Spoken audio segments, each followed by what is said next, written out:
How's it going, guys? What is up? Moses here, and today I'd like to talk about the Smiter. So, Smiter build guide, we're going to make this video. First, we're going to start off by quickly reviewing the cheapest set that you can possibly get at the beginning of a ladder. It's really important to get a Smiter up and running once you're able to purchase or to farm key sets. Once you're able to get those keys, you can use the Smiter to destroy Ubers and get yourself an unidentified torch, which you can then sell for Istrunes, or you can identify it, hope for a 2020 Paladin or Sorcerer's torch, and you can sell for multiple high runes and make yourself rich, so you can make a bunch of rune words and, well, do whatever you want with them. So I wanted to go through what I did at the beginning of this ladder and last year's ladder, and basically every time I play. You want to make a Smiter as fast as you possibly can, and you want to do it as cheap as possible, right? You just want the build to work. It doesn't have to be super fancy, it doesn't have to be top tier, min-max. You just want it to work, you just want it to kill Ubers. So this is what I use. Heaven's Light Weapon, excellent weapon. Crushing Blow is a major factor, as well as 1 to 2 sockets and increased attack speed. This weapon, you can put shell runes in the sockets, and of course it gives you paladin skill levels, so more damage. Shell runes will give you more attack speed, so you'll be able to smite / zeal a lot. When it comes to the helm, Ghouli's Face, we got Crushing Blow, 15 to Strength, pretty cheap helm. When it comes to the boots, we got Gore Riders, which gives you Crushing Blow, or alternatively Goblin Toe, which give you 25% Crushing Blow. Alright, either Gore or Goblin Toe. Again, pretty cheap boots. Shield. For the shield, you'd want a Herald of Zakarum, or if you happen to find a really nice base for Paladin Shield, with, you know, high all resists, you just go to Larzuk, you put 4 sockets in it, and you make Paladin Spirit. It's not ideal. I prefer having this one because of 20 strength and, you know, whatnot, vitality. But Paladin Spirit is not bad at all. Because if you found like 40 plus all resist shield, then Spirit will give you an additional 30 plus resists to everything but fire, which is really nice.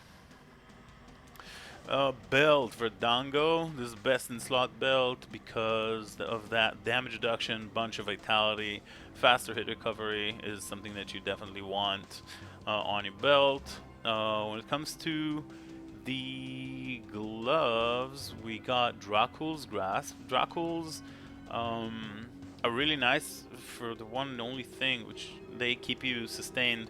When it comes to life tap, you'd want to isolate Mephisto, focus your attack on him, try and proc this as fast as possible.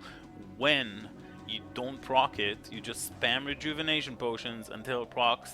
It usually does pretty quickly because of all the attacks that you have on your gear, and then you're able to just like sit back and smite him and destroy him until he's dead. That's pretty much it.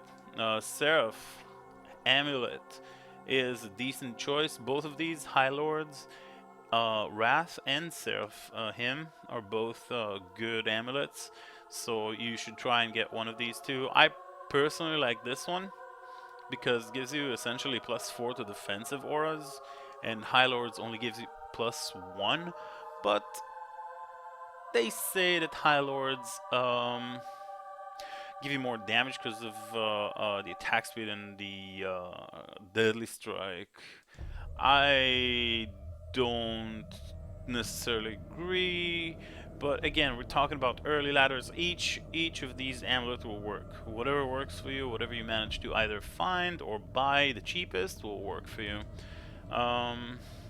Yeah, when it comes to the rings, we got Raven Frost and Dwarf Star. Both of these rings are excellent. Raven absorbs cold and then cannot be frozen.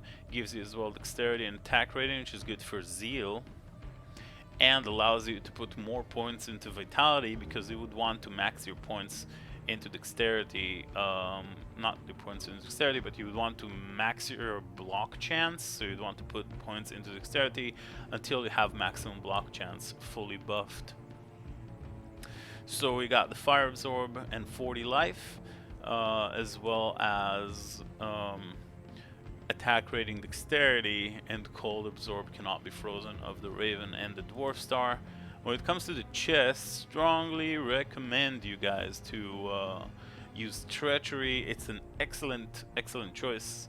It makes you fade, which is an assassin skill. This is an assassin chest, right? Of course you don't receive bonus to your all skills, but you do get to have fade, level 15, 5% chance to proc. So basically, at the entrance of Tristram, there's a little house on the top right hand side. You just need to stand in the fire until it procs, and then when it procs you become all ethereal and kind of half invisible like, which makes you look pretty cool.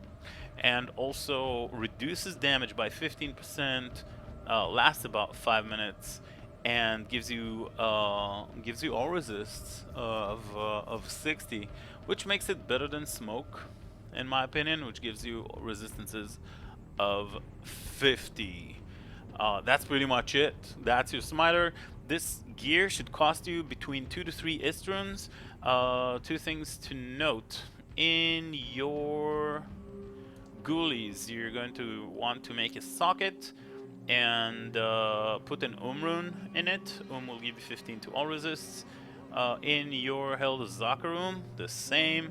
So you get 15 and 15, that's 30 to all resist from socketed items that you're going to use Larzo quest. So 2 quests are going to be used for your Smiter to use on this shield and the helm, so you put runes in them. And when it comes to prices, Heaven Light should be about an Ghoulies should be about a pull, Gore should be about a pull, Goblin pull, Herald about an rune, Verdango about an to a pull, Dracul's about an to maybe a mal, Seraph, High Lord maybe pull, something like that. Raven and Dwarf Star should both be pull each. Treachery, you just make it. You find a 3-socketed chest, and then Shale, Thal, and Lem. Fade is not a rune word, it's not something you buy, it's something you get from the chest. Smoke, Nephilim, but you shouldn't be even using it. Here we covered everything. Another thing that you should note, if you did go for Goblin Toe and not for Gore, or you know, an optional thing for you to do, you can up shields or any unique items. So Goblin Toe basically are light plated boots, but you can increase their tier to battle boots and then to Myrmidon boots. You can up these twice, and each time you up them they will increase their base defense, which will then scale with the 50 to 60 defense, and that's what people do. They up these boots and then they get more defense, because if you noticed, goblins have 25% crushing blow and Gore have only 15. And Crushing Blow, we talked about, is your main Smiter stat. It makes you do most of your damage. We're going to talk about that in a bit. So you want to put as much Crushing Blow as possible. But I find it that, you know, Ghoulies, Gore, and Heaven's Light are enough when it comes to Crushing Blow for your budget Smiter. And you don't need to invest extra resources in upping these uniques. If you guys don't know what I'm talking about, upping uniques, there's a recipe. If you put a Towel, Shield, Perfect Diamond, Normal Unique Armor, you get an Exceptional Unique Armor, right? And then for a Coal, Lem, Perfect Diamond, for an Exceptional Unique Armor, you get an Elite version of the armor. So you get to up your Goblin Toes twice, and each time again it will increase the defense. That's an option, and that's something to note. Now I want to go back into the game. After we summed up all that, that Smiter should cost you between 2 to 3 Istruns. Shouldn't be too much more than that, and it will work. It will work wonderfully. But of course you want to pamper your Smiter, and the first thing that you want to do is to get as many resists and life small charms on your Smiter, because Mephisto Aura Conviction will destroy your resistances, and then you'll get one-shotted a lot, and it's very, very brutal. So you don't want to put as much life and resistances. Charms, you need to just fill up all your inventory and leave no room for anything. And when you pick up your torch, you just drop yours, you know, mule it, put this unidentified and whatever.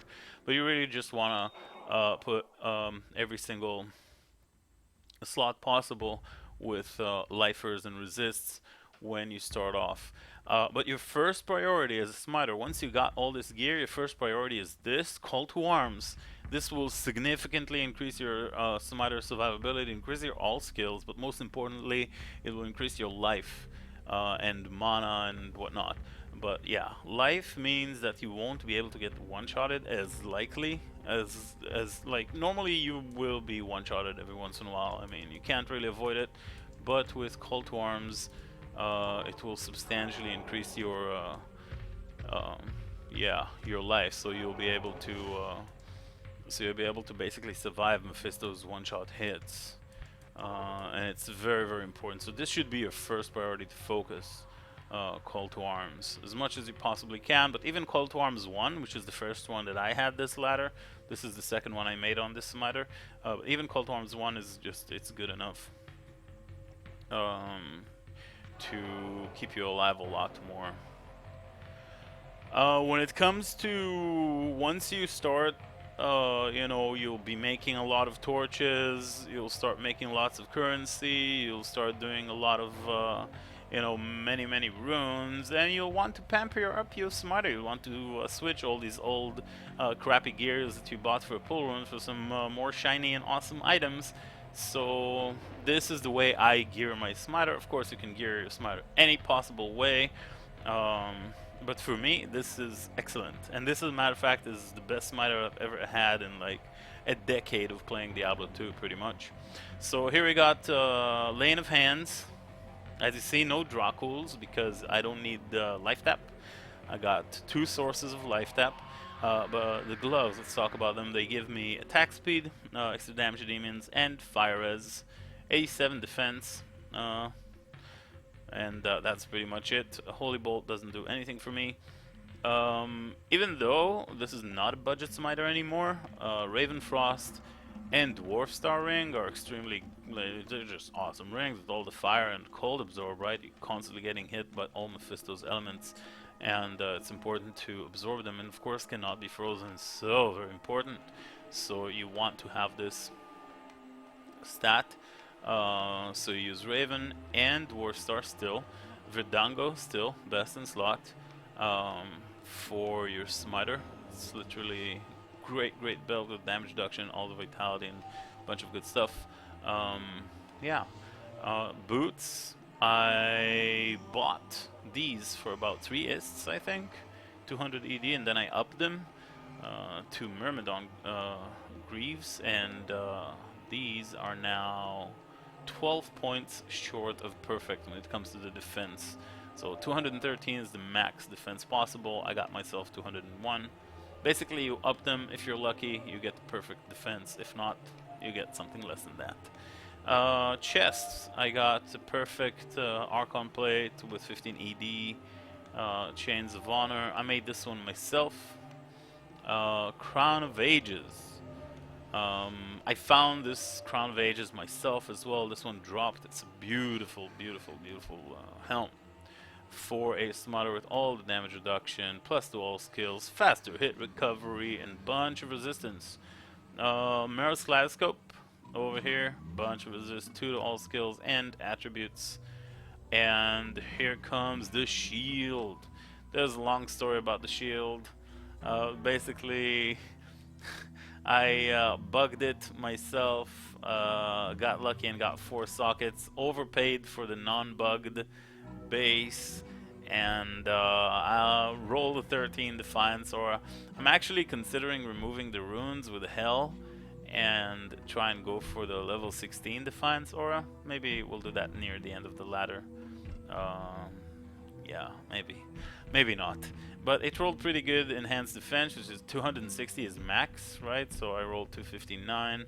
Pretty sweet shield. Gives me that Defiance Aura, chance to cast Life Tap. And of course, you know, the base. Really good shield. This one you already saw. We got the most expensive rune word in the game, pretty much. I never made Last Wish, so this ladder I decided to just go for it. People go with Grief.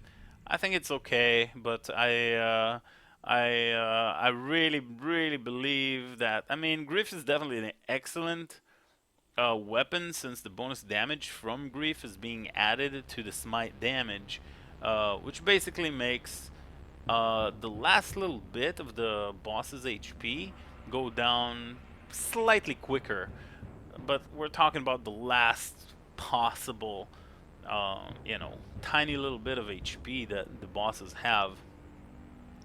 I find Last Wish to be simply better in every possible way, but I understand some people are salty and don't have that many high runes, and they're like, you know, Grief is better.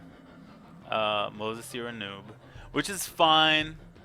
It's perfectly fine. You don't have to go for it. Just for you to see, I actually do have a Grief that I made, and it's actually quite great. I think it's on this character. Yeah, I did make Grief rune word. Oops, no, that's not the one. I did make Grief rune word before I had Last Wish, so it's over here. Yeah, before I had Last Wish, I did make Grief rune word. Hey, a couple of ists. There you go. So we did make it, and it rolled excellent. It rolled 38 attack speed, which runs between 30 to 40. And it rolled 394 bonus damage, which runs between 350 and 400. But, you know, after playing with both of these, really I decided that Last Wish is just so much better in every way, because A,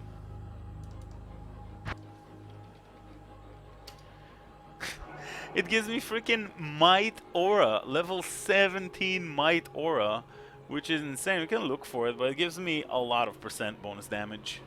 And of course, chance for level 11 Fade when struck. Level 11 Fade gives me about 55 all resists, and of course more damage reduction, and makes it so that I got max resistances against Mephisto. And then 10% chance for life tap. So I got, whenever I hit, I got 2 different rolls to proc life tap, 10% and 15%. You know, so I basically just hit the monster twice and boom, I got life tap and I got instant max survivability, and my Smiter never dies. It's an excellent rune word. It's probably the best melee weapon you could possibly use, and yeah, I'd go with that. But as well, Grief is very, very good. Okay, I'm not really trashing Grief over here, but once you have Last Wish, I mean, it's just absolutely awesome. And you can also proc Fade, and you can look all ethereal and stuff, which makes you look pretty great. Let's take a look. So you're gonna have to look, whenever you take some damage, you have a chance of proccing it. Come on, give it to us. Come on, proc. So there's fire here. It doesn't matter the difficulty of the game. This happens to be a normal game because I was muling. There you go. Now how can you not absolutely love Last Wish? I mean, dude, you look so amazing with it. And all these resistances means that it's actually overcapped, so by a lot. So with Mephisto, you can see for yourself, I mean, almost 33k. Yeah. So let's talk about the build and all that. Basically, for the Smiter, you'd want to have dexterity as much to the point where you have fully buffed maximum chance to block, which is 75%. When it comes to the skills, of course, you want to maximize Smite as much as possible. You want to maximize Holy Shield, because Smite gets the bonus from Holy Shield. And you want to maximize Defiance, because Defiance Aura is a synergy bonus to your defense. Each level of Defiance Aura gives you 15% defense per level. So, you know, 450% from 30 Defiance skill points. I personally also like to put Cleansing but it's a personal choice just because I just love this aura. And when it comes to the offensive auras, of course, you use Fanaticism. So you put 1 point on each to get to Fanaticism, and then you max Fanaticism for the attack speed, for the bonus damage. Yeah, when it comes to the rest of your skills, you'll have about 30 skill points left or whatnot. Maybe not, maybe 10 skill points left. Yeah, something like that. And then you'll put these 10 skill points, I split them between Sacrifice and Zeal, simply because Zeal is what I do. It's what I attack with when, you know, when I just want to AoE. When, you know, when there's trash monsters and whatnot, so you attack with Zeal, and it's a beautiful thing. And Sacrifice, you want to put points on Sacrifice because you receive bonus damage to Zeal from Sacrifice. It's a synergy. Zeal receives bonus damage from, right? But then Sacrifice doesn't give you attack rating, and I felt like, you know, it's kind of important to have some bonus attack rating. So I'm just splitting them evenly between the two. It's kind of really min-maxing that is not really that significant at all. But basically the important skills are, of course, Smite, Holy Shield, Defiance, and Fanaticism. These are the, you know, must go 80 points. And then the rest, you can either go for Cleansing, you can go for Salvation. Some people go with Salvation until Life Tap procs, and then you have some mitigation from Mephisto's aura. When you have Salvation and All Resist, you know, you can take more damage without dying. You can sustain for longer. But yeah, that was pretty much it. If you have any questions, feel free to ask, guys. I know it was a long video, but we covered a lot over here, and I know you learned a lot from this video as well. So make sure to share with your friends, like, subscribe, and all those nice things that you do. Thank you very much for watching. Hope to see you guys on stream. Bye bye.